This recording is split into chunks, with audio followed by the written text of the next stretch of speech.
युग और मनुष्य, इन दोनों के बीच जो अंतर है वो एक अध्याय है जिसे समझना अत्यंत कठिन है। पर इस अध्याय की कल्पना 10 वर्षों पहले से हुई है, जिसकी शुरुआत आरंभ है।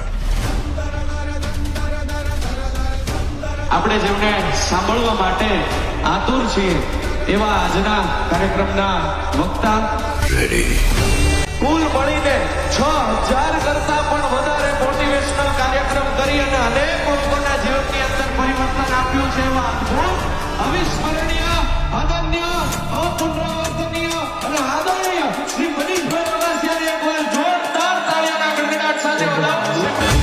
प्रचंड बोल मस्तकों के झुंड, आज जंग की घड़ी की तुम गुहार दो।